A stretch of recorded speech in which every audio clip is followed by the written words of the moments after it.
Hello, everybody, and welcome to History Hacked. I'm excited to share stories, traveling tips, exaggerations, and an occasional outright lie about the Greek adventures that await anyone who wants to go to one of the oldest civilizations in the world.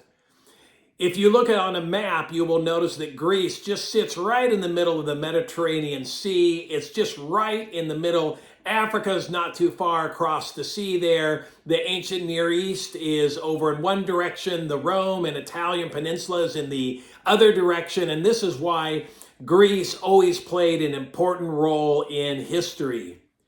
When you visit Greece today, one of the most impactful things you are able to do is hike up to the Acropolis in Athens.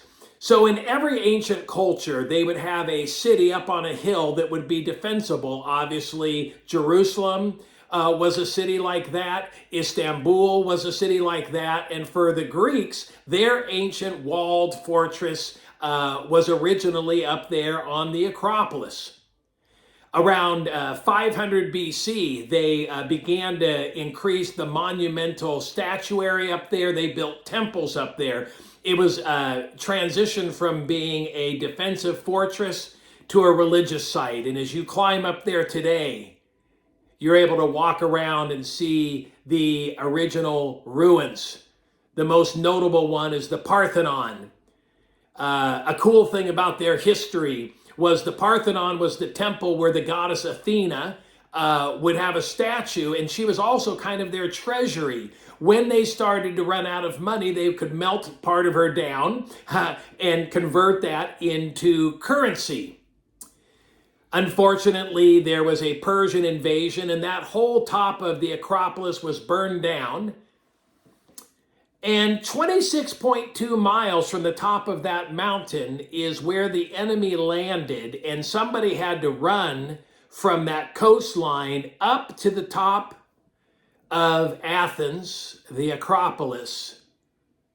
And the name of the city was Marathon, which is where we get a marathon now, 26.2 miles from the city of Marathon up to the Acropolis. So the Greeks, and specifically the Athenians, were the absolute ancient ballers when it came to philosophy, to architecture. You'll notice in the United States, many of our buildings today replicate Greek architecture. Religion, all sorts of rhetoric and poetry, all rooted back to the ancient Greek culture and to Athens. The Romans, even though the Romans eventually conquered the Greeks, there's an old saying that says Roman armies conquered Greece, but Greek thought eventually conquered Rome, and the Romans loved Greek architecture, Greek philosophy. That's why in Acts 17, verse 22, one of the most moving parts of the New Testament is when the Apostle Paul stands on this same Acropolis on an area called Mars Hill, which, by the way, when you go there today, this is one of those areas in history where we know exactly where Mars Hill was, exactly where the Apostle Paul stood up and he said, "Men of Athens, I see that you are very religious in all respects." Crawling up this ancient mountain, looking at the ruins, the beautiful architecture, is one of the greatest bucket list items in the world. From a New Testament biblical perspective, there are very few towns outside of Jerusalem that is as important as the city of Corinth. The Apostle Paul was a missionary there. He wrote a letter to Romans from Corinth, and of course, 1st and 2nd Corinthians were written to the church that he built there. Corinth, in the time that the Apostle Paul lived there, was a huge and large bustling city, one of the largest cities in the ancient world. You wonder why? Well, if you look on a map once again, there was a small little isthmus where if you didn't want to go all the way around the Greek region, and you could actually take your ship to a canal, they would unload the luggage and whatever was on the ship, roll that ship through the canal, and then take it off and roll it across that isthmus and bring it to the other side. Because of Corinth's strategic location, they were able to make a lot of money, and it was a bustling city. When we travel to Greece today, we're able to see that original Corinthian canal that was dug out. You can stand and look at it. You can walk along the ruins of the city of Corinth, which is a beautiful archaeological site. To me, one of the most powerful experiences while being in Corinth is to see the official bema seat, which was the judgment seat in the outdoor roster that the Romans kept.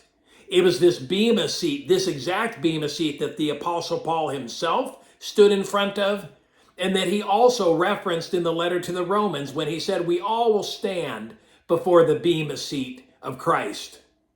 One of my favorite Mediterranean villages is a place called Nafplion, and whenever we travel to Greece, we spend at least 2 nights over there. It has an ancient Venetian fortress. It has ancient Greek ruins. But the coolest thing that I like about Nafplion is it is just a short drive to a place called the Sunken City. And let me tell you about the Sunken City. You're able to drive out on these beautiful country roads out on what's called the Peloponnese, which is the kind of the outer peninsula of Greece, and put on a snorkel gear and float over the ruins of an ancient city.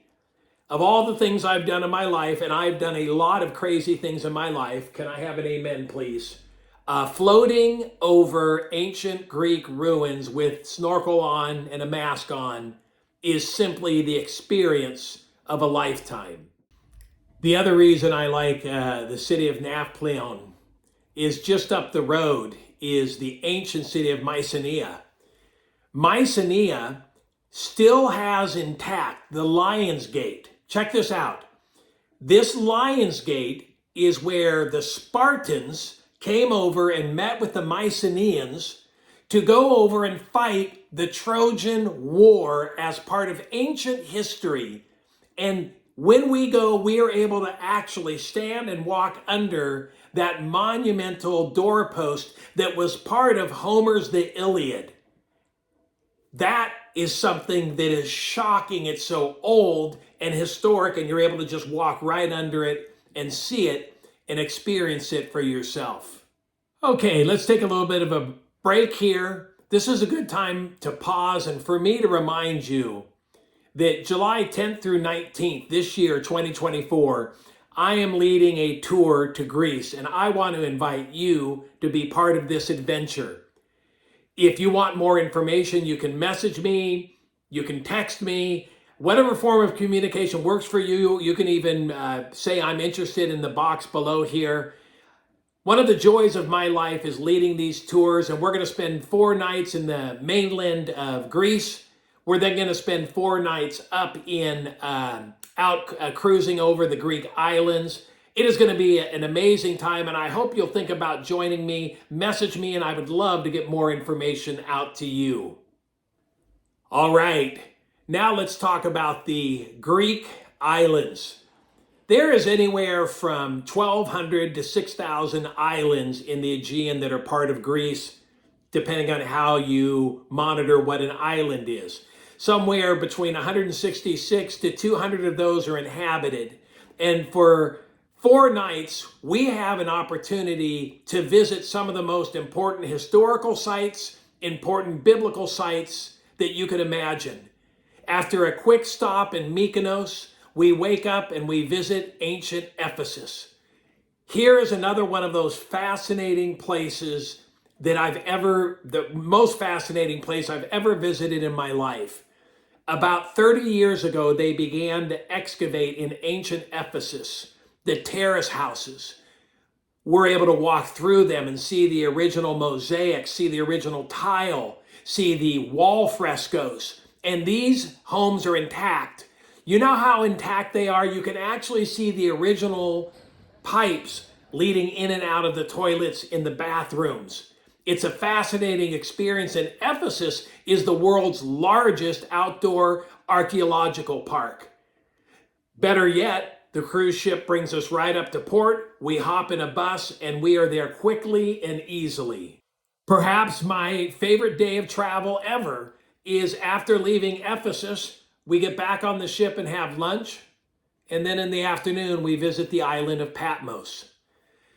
There are very few places in Scripture where we are certain where a book has been written. We don't know where the Gospel of Mark was written.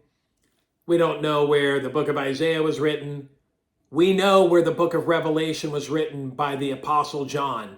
Without a doubt, without any contesting, unilaterally agreed by everyone, scholars, historians, archaeologists, the cave of the Revelation on the island of Patmos, and to walk into that space and to know that this is where John received the revelation from Jesus Christ is a faith-enhancing, life-changing, empowering moment.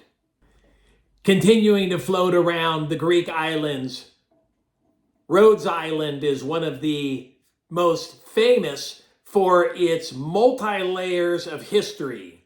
It was the center of Greek worship and Greek mythology. It once housed a precursor to our very own Statue of Liberty called the Colossus of Rhodes. It also was a crusader island when Europeans were coming back to Jerusalem to fight and retake the land in the name of Christianity, which is a whole complex, different topic. The Knights Templar built castles, so there's a European feel to the island of Rhodes, and it is a phenomenal, multi-layered historical experience with phenomenal swimming, snorkeling, and they even have a really high diving board you can go up on and jump off into the sea if you'd like to, although I'm afraid of heights. One of the most fascinating stories or legends of the ancient Greek world is the legend of the lost city of Atlantis. You've probably heard about it when you were growing up, or I think even here at SeaWorld in San Diego, they have a ride called Atlantis. And, the legend says something about a city underwater, and obviously nobody's ever found it. But there's a really compelling theory about what exactly happened in the lost city of Atlantis and how it is connected to the island of Santorini. For some reason, and we're not sure why, at the end of the Bronze, what archaeologists call the Bronze Age, there was a pretty major cataclysmic event, probably more than likely an earthquake or a volcanic eruption. Possibly this is what created the island of Santorini. But here's the fascinating part of history. All of a sudden in Egypt, they started writing in their history that there's these sea peoples that are coming in and they're annoying, they're pushy, Pharaoh doesn't like them.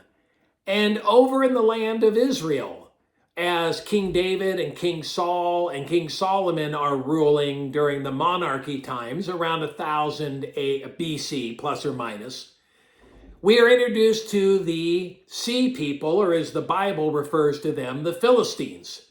Most famously, Goliath was a Philistine.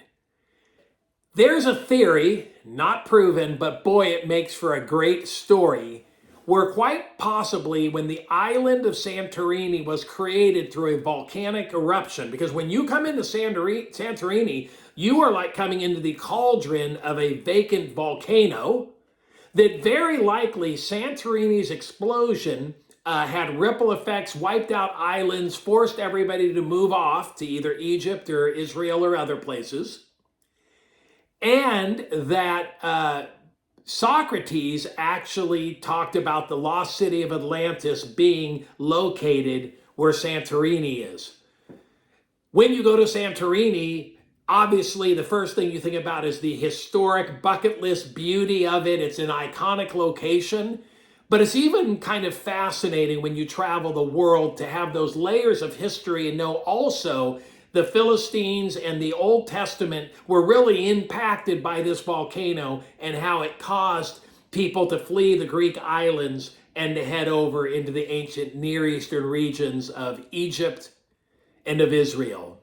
It is the joy of my life to lead people on a pilgrimage, on an adventure, and on a tour into the ancient world. I hope if you have the availability that you'll think about joining me as we head out to Greece, July 10th through the 19th. Message me if you'd like. If you would like to dispute anything I've said, send me a message and I will promptly not answer it. If you have any questions or follow-up, just put it in the feed here as we're continuing to receive information. I hope you have a great day, and thank you for sharing a little bit of time with me. And my name is John Rose, and history has been hacked.